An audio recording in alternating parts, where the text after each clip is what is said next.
అందరికీ నమస్కారం అండి.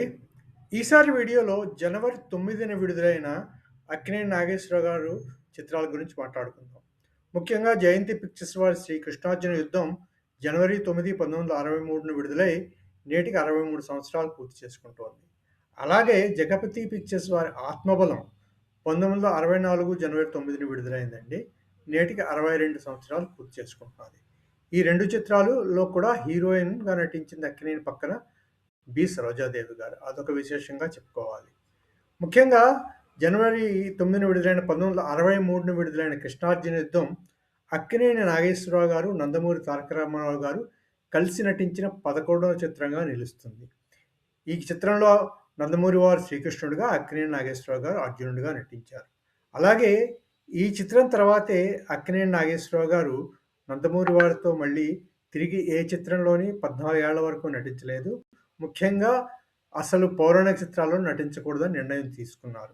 అది కూడా వారి భార్య అన్నపూర్ణ గారి సలహా మీదని ఆయనే స్వయంగా చెప్పారు. అదో విశేషం. కృష్ణార్జునుల గురించా విశేషం. తర్వాత ఈ కృష్ణార్జున యుద్ధం కేవీ రెడ్డి గారు తన సొంతంగా సంస్థని స్థాపించి తీసిన రెండో చిత్రంగా చెప్పుకోవచ్చు. మొదటి చిత్రము అక్కినేనితో పెళ్లినాటి ప్రమాణాలు తీశారు. తర్వాత కృష్ణార్జున యుద్ధం నందమూరి, అక్కినేనితో కలిపి తీశారండి. ఈ చిత్రానికి నిర్మాత, దర్శకుడు కూడా కేవీ రెడ్డి గారే. సంగీత దర్శకుడు పెండ్యాల నాగేశ్వరరావు గారు. తర్వాత ఛాయాగ్రహణం కమల్ ఘోష్ గారు. తర్వాత ఈ చిత్రం చాలా బాగా ఆడింది 1963లో వచ్చిన పౌరాణిక చిత్రాలు. కానీ కొన్ని సీన్స్‌లో ఆఖరి సీన్స్‌లో చాలామంది అక్కినేని నాగేశ్వరరావు గారు అంతగా రామారావు గారి ముందు అంతగా కనిపించలేదని చెప్పుకునేవారు. అందుకని ఈ చిత్రం తర్వాత అక్కినేని నాగేశ్వరరావు గారు మళ్ళీ రామారావు గారితో పౌరాణికాల్లో ముఖ్యంగా నటించలేదనమాట. అదో విశేషం. ఈ చిత్రం సూపర్ డూపర్ హిట్ చిత్రంగా నిలిచిందండి. 12 కేంద్రాల్లో 100 రోజులు ఆడింది ఈ చిత్రం. అది కూడా ఒక విశేషంగా చెప్పుకోవాలి మనం. ఆ తర్వాత 1964లో వచ్చిన 'ఆత్మబలం' జనవరి 9న వచ్చిన చిత్రం 62 సంవత్సరాలు పూర్తి చేసుకుంది నేటితో. ఇది జగపతి ఆర్ట్ పిక్చర్స్ బ్యానర్ మీద వచ్చిన 'ఆత్మబలం' చిత్రం అండి. రాజేంద్ర ప్రసాద్ గారు నిర్మాత, విబి రాజేంద్ర ప్రసాద్ గారు, వి మధుసూదన్ రావు గారు దర్శకుడు, కెవి మహాదేవన్ మామ గారు ఈ చిత్రానికి సంగీత దర్శకత్వం వహించారు. ఛాయాగ్రహణం సి నాగేశ్వరరావు గారు దర్శకత్వం వహించారు. ఈ చిత్రం కూడా చాలా బాగా ఆడింది. పాటలన్నీ సూపర్ డూపర్ హిట్స్ ఈ సినిమాలోని. అది చెప్పుకున్నాం కదండీ! ముఖ్యంగా 'చిటపట చినుకులు పడుతూ ఉంటే' పాట, 'పరుగులు తీసే నీ వయసునకు' ఈ పాటలన్నీ కూడా సూపర్ డూపర్ హిట్స్ ఆ రోజుల్లో. తర్వాత ఇంకో విశేషం ఏమైందంటే అక్కినేని నాగేశ్వరరావు గారివి ఈ 1964 జనవరిలో వరుస 1 తారీఖునేమో 'పూజాఫలం', 9 తారీఖునేమో 'ఆత్మబలం', తర్వాత జనవరి 31 మూగమనుషులు విడుదలయ్యాయి.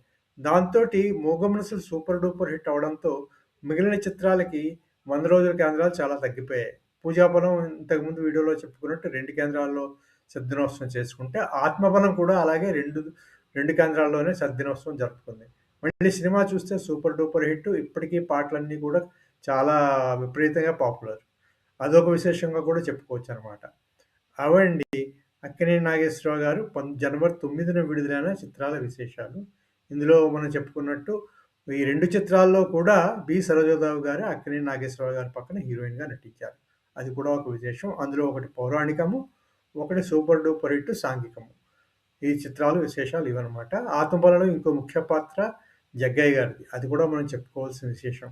ఆ చిత్రానికి ఆయన పాత్ర కూడా ఒక చాలా ముఖ్యమైన పాత్ర. చాలా ప్రాణం పోసిన పాత్ర చిత్రానికనమాట. అది కూడా ఒక విశేషంగా చెప్పుకోవాలి. అవండి జనవరి 9న విడుదలైన అక్కినేని నాగేశ్వరరావు గారి కెరీర్‌లోని 2 చిత్రాలు 'శ్రీకృష్ణార్జున యుద్ధం' 1963, 1964లో 'ఆత్మబలం' చిత్రాలు. మళ్ళీ ఇంకొన్ని చిత్రాల విశేషాలతో మరో వీడియోలో కలుసుకుందాం. అంతవరకు సెలవు. ఈ వీడియో మీకు నచ్చితే సబ్స్క్రైబ్ చేయండి, లైక్ చేయండి, షేర్ చేయండి. Thank you very much.